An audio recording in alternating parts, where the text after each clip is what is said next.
नमस्कार। आज हम कुतुबुद्दीन ऐबक के बारे में पढ़ेंगे। कुतुबुद्दीन ऐबक जो है, इसका जन्म तुर्किस्तान में हुआ।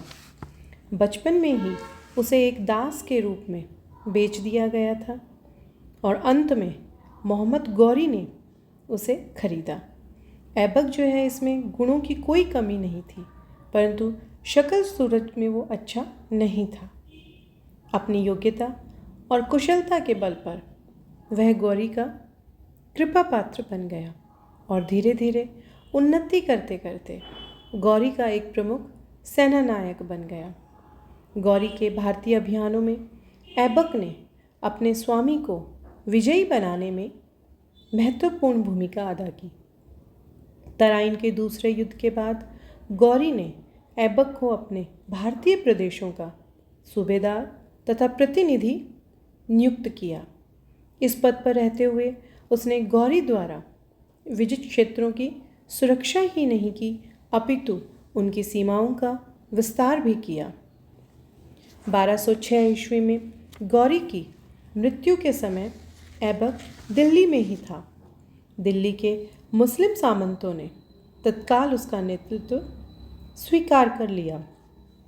कुछ दिनों के बाद लाहौर के मुस्लिम सामंतों ने भी उसे सत्ता संभालने के लिए आमंत्रित किया। ऐबक ने लाहौर पहुंचकर शासन सत्ता अपने हाथ में ले ली, परंतु उसने सुल्तान पद की उपाधि धारण नहीं की, केवल मलिक और सिपह सालार की उपाधियां ही धारण की।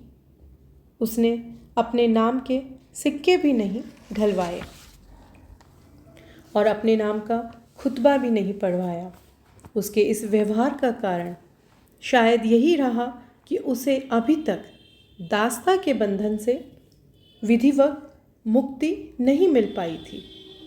ऐबक भारत में एक स्वतंत्र तुर्की सल्तनत की स्थापना करना चाहता था, परंतु इसके लिए वह गौरवंशी शासकों से झगड़ा मोल लेना भी नहीं चाहता था। इसीलिए उसने गौर के शासक गयासुद्दीन मोहम्मद के सामने एक प्रस्ताव रखा कि यदि वह उसे भारत के स्वतंत्र सुल्तान के रूप में मान्यता दे देगा तो ऐबक उसे ख्वारिज्म के शाह के विरुद्ध सैनिक सहायता देगा। चूँकि गयासुद्दीन के लिए ऐबक को अपनी अधीनता में बनाए रखना संभव नहीं था और ख्वारिज्म के विरुद्ध उसे सैनिक सहयोग की भी आवश्यकता थी। इसीलिए 1208 ईस्वी में गयासुद्दीन ने ऐबक को दास्ता से मुक्त कर दिया। उसे भारत का स्वतंत्र सुल्तान स्वीकार करते हुए उसके लिए शाही छत्र भिजवाया। इससे ऐबक की वैधानिक स्थिति जो है ये मजबूत हो गई और अपने अन्य मुस्लिम प्रतिद्वंदियों को दबाने में आसानी हो गई। अब बात की जाए कि जब ऐबक स्वतंत्र रूप से शासक बना तो ऐबक के किन किन कठिनाइयों का सामना करना पड़ा। ऐबक को जिन कठिनाइयों का सामना करना पड़ा उनमें से कुछ इस प्रकार से थी।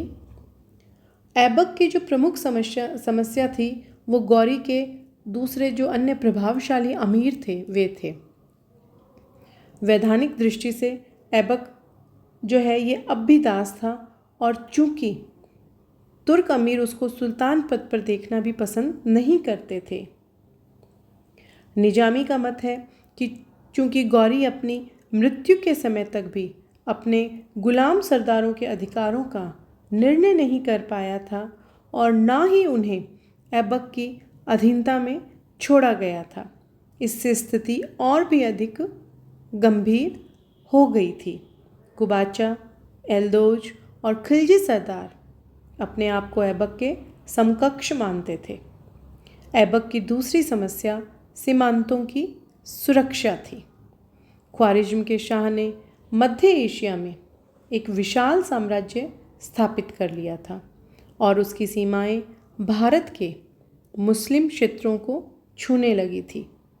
सिंध और झेलम के मध्यवर्ती क्षेत्र में गोखर जाति ने पुनः शक्ति संगठित कर ली थी। इसलिए ऐबक के राज्य को दोनों तरफ से खतरा पैदा हो गया था।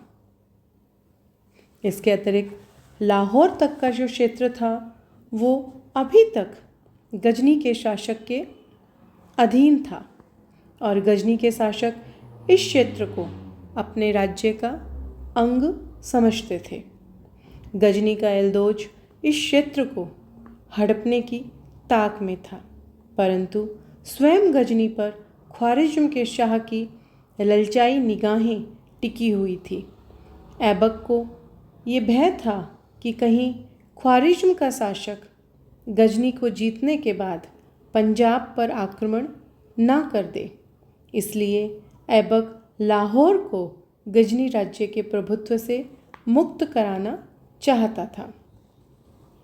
ऐबक की एक अन्य मुख्य कठिनाई जो थी वह थी हिंदू सामंतों की बढ़ती हुई शक्ति का दमन करके राज्य में शांति और व्यवस्था की स्थापना करना। चंदेल राजपूतों ने अपनी राजधानी कालिंजर के ऊपर फिर से अधिकार जमा लिया था। गहड़वाल राजपूतों ने भी फर्रुखाबाद और बदायूं के क्षेत्र से तुर्की अधिकारियों को खदेड़ दिया था। प्रतिहार राजपूतों ने भी तुर्कों को परास्त करके ग्वालियर के ऊपर फिर से अधिकार जमा लिया था।